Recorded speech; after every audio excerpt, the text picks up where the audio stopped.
We're here with Phil Hellmuth, and we're going to talk about short stacked play. Now, first of all, Phil, what qualifies as being a short stack? Well, I mean, I think of a short stack as being someone that has less than, 15 times the big blind. Okay, so do you think that as a short stack, it's wise to make a small bet or a raise, or should it always be all in or nothing?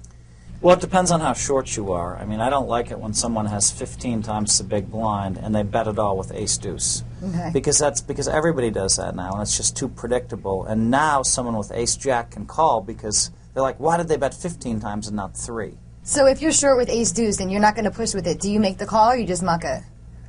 I may make a little raise. Okay. I may fold the hand. I may even move in with it sometimes. Okay. But it's just not something, it's not a strong play to move in there. So if you're a very short stack, you do manage to double up, but you still have way less chips than everybody else at the table. Is it wise to continue playing as a short stack, even if you don't specifically qualify as short stack? You have more than 15 times the blind, but you have way less than everyone else?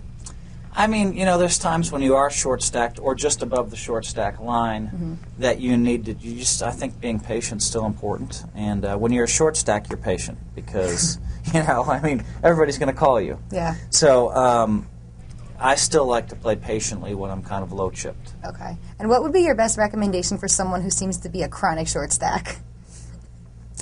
Well, there are a lot of people out there that are chronic short stacks, and the reason that they're chronic short stacks is because they don't play enough hands or they just play too patiently.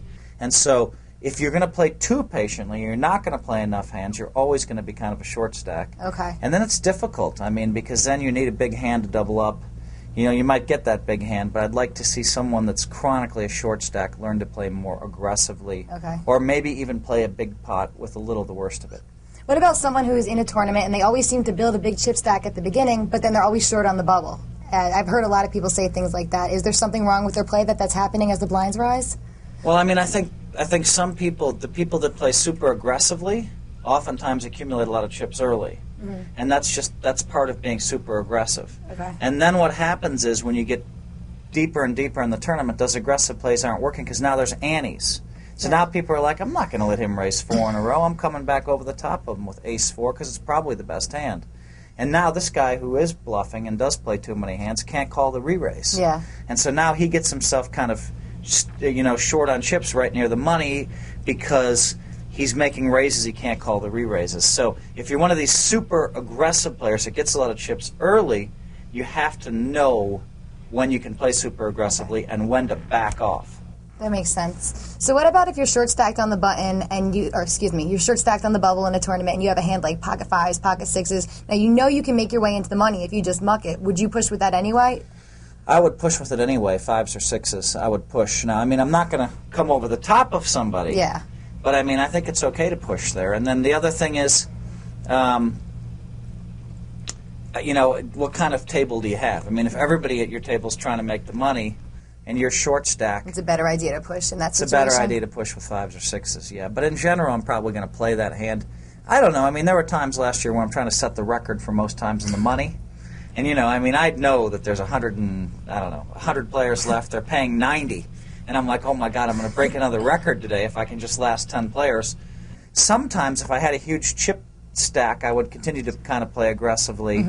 But sometimes if I were short or medium stack, I'd just play even tighter, just until people busted themselves. Okay. So that's a viable strategy to do that, especially even a short stack. You could do that, but I was also going to play if I picked up 9s or 10s or 8s. I wasn't going to just ante it off. So what about in a cash game? I know short stack play is very different because you can buy back in for more money, but what would you recommend to someone who finds themselves short stacked in a cash game, doesn't want to buy back in? Should they use the same strategy as tournament short stacked play? Yeah, absolutely. If you're not going to buy back in, then definitely use the same strategy as tournament short stack play. And you have the advantage of the blinds not going up. I would trap more too. If I were a short stack in a side game and I had 2 aces or 2 kings, I might limp in. Because now if someone flops any pair, they're probably going to call you, and now they're you're going to a have big to call. favorite. Absolutely. Yeah. So I would try a little more. I'd play a little more trappy. So if you could give one piece of advice to short stack players, what would your main piece of advice be? Play patiently because you're probably going to get called. And so maybe have the goods.